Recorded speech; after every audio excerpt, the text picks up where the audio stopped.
warahmatullahi wabarakatuh. Perkenalkan, nama saya Alfia. Saya dari kelas PIAUD 4A dari kelompok 1. Di sini saya akan mempresentasikan tentang pengertian anak tunalaras. Pengertian anak tunalaras. Istilah resmi tunalaras baru dikenal dalam dunia pendidikan luar biasa atau PLB. Istilah tunalaras berasal dari kata tuna yang berarti kurang dan laras berarti sesuai. Jadi, anak tunalaras berarti anak bertingkah laku kurang sesuai dengan lingkungan.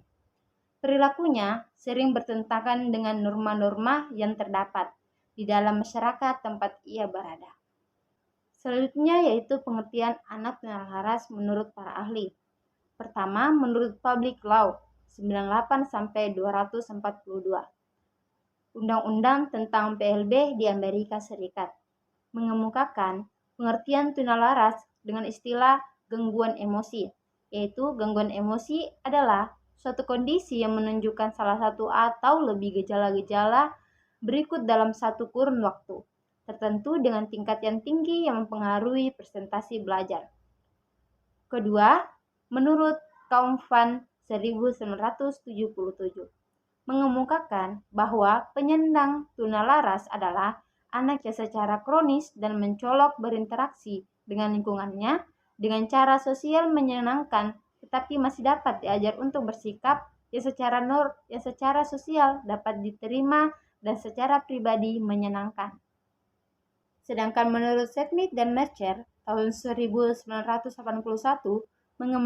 mengemukakan bahwa anak tunalaras adalah anak yang secara kondisi dan terus-menerus menunjukkan penyimpangan tingkah laku tingkat berat yang mempengaruhi proses belajar meskipun telah menerima layanan belajar serta bimbingan seperti anak lain. Sedangkan menurut Nelson 1981 mengemukakan bahwa tingkah laku seorang murid dikatakan menyimpang jika a. menyimpang dari perilaku oleh orang dewasa dianggap normal menurut usia dan jenis kelaminannya. Sedangkan B, penyimpangan terjadi dengan frekuensi dan intensitas tinggi, dan C, menyimpang berlangsung dalam waktu yang relatif lama. Baiklah, materi selanjutnya yaitu faktor penyebab anak tunalaras. Yang pertama yaitu kondisi atau keadaan fisik, yang kedua masalah perkembangan, yang ketiga lingkungan keluarga, yang keempat lingkungan sekolah, dan yang kelima yaitu lingkungan masyarakat. Baiklah, saya akan melanjutkan materi selanjutnya yaitu karakteristik anak tunalaras. Karakteristik yang dikemukakan oleh Harlan dan Kaufman 1986 berdasarkan dimensi tingkah laku anak tunalaras terbagi menjadi 4. Yang pertama, anak yang mengalami kekacauan tingkah laku memperlihatkan ciri-ciri seperti suka berkelahi, memukul, menyerang, dan mengamuk. Yang kedua, anak yang sering merasa cemas dan menarik diri dengan ciri-ciri seperti ketakutan, kaku, pemalu, segan, dan terasing. Yang ketiga, anak yang kurang dewasa dengan ciri-ciri seperti pelamun, kaku, dan berangan-angan. Yang keempat, anak yang agresif bersosialisasi dengan ciri-ciri seperti mempunyai komplotan jahat, mencuri bersama kelompoknya. Selanjutnya, karakteristik yang berkaitan dengan segi akademik, sosial, emosional, fisik, kesehatan anak tunalaras. Pada karakteristik akademik, yang pertama, pencapaian hasil belajar yang jauh di bawah rata-rata. Yang kedua, seringkali dikirim ke kepala sekolah atau ruangan bimbingan untuk tindakan disipliner. Yang ketiga, seringkali tidak naik kelas atau bahkan keluar sekolah. Yang keempat, seringkali membolos sekolah. Yang kelima, sering dikirim ke lembaga kesehatan dengan alasan sakit atau perlu istirahat.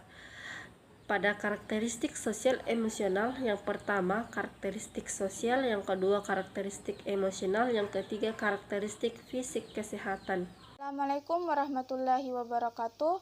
Saya Reskiana Ismail akan membacakan materi tentang layanan bagi anak tunalaras. Layanan bagi anak tunalaras terdapat 3 bentuk layanan. Yang pertama, model pendekatan. Model pendekatan ini dibagi menjadi 4 jenis model, Yang pertama, model biogenetik. Model ini dipilih berdasarkan asumsi bahwa gangguan perilaku disebabkan oleh kecacatan genetik atau biokimiawi, sehingga penyembuhannya ditekankan pada pengobatan, diet, olahraga, operasi, atau mengubah lingkungan. Yang kedua, model behavioral atau tingkah laku. Model ini mempunyai asumsi bahwa gangguan emosi merupakan indikasi ketidakmampuan menyesuaikan diri yang terbentuk, bertahan, dan mungkin berkembang karena berinteraksi dengan lingkungan, baik di sekolah maupun di rumah.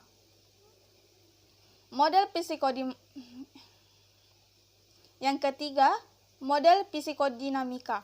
Model ini berpandangan bahwa perilaku yang menyimpang atau gangguan emosi disebabkan oleh gangguan atau hambatan yang terjadi dalam proses perkembangan kepribadian karena berbagai faktor sehingga kemampuan yang diharapkan sesuai dengan usianya.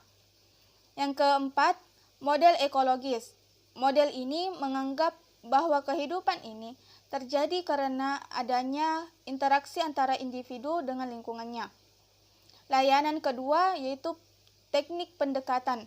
Teknik pendekatan ini terdapat 4 teknik, yaitu perawatan dengan obat. Kavale dan Nye mengemukakan bahwa obat-obatan dapat mengurangi atau menghilangkan gangguan perilaku, seperti adanya perbaikan perhatian, hasil belajar dan nilai tes yang baik, serta anak hiperaktif menuju ke arah baik. Yang kedua, modifikasi perilaku. Salah satu teknik yang banyak dilakukan untuk mendorong perilaku proporsional dan mengurangi perilaku antisosial adalah penyesuaian perilaku melalui operant conditioning dan text analysis atau analisis tugas. Dengan operant conditioning, kita mengendalikan stimulus yang mengikuti respons. Misalnya, seorang anak kecil mengisap ibu jari jika menonton TV. Yang ketiga, strategi psikodinamika.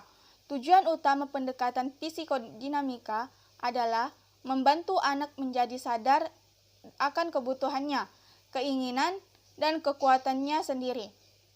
Penganjur strategi ini menyarankan agar dilakukan evaluasi di diagnostik, perawatan, pengambilan keputusan, dan prosedur psikiatrik. Yang keempat, strategi ekologi. Pendukung teknik ini mengasumsikan bahwa dengan diciptakannya lingkungan yang baik, maka perilaku anak akan baik pula. Layanan yang terakhir yaitu tempat layanan. Tempat layanan ini dibagi menjadi 2 macam, yaitu pertama, tempat khusus. Tempat ini dikenal dengan sekolah luar biasa anak tunalaras atau SLBE.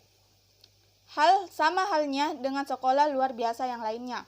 SLBE memiliki kurikulum dan struktur pelaksanaannya yang disesuaikan dengan keadaan anak tunalaras. Yang kedua, tempat integrasi atau terpadu. Dari banyak jenis anak tunalaras, ada 3 jenis, yaitu hiperaktif, distraktibilitas, dan impulsitas yang kemungkinan banyak dijumpai di sekolah biasa umumnya.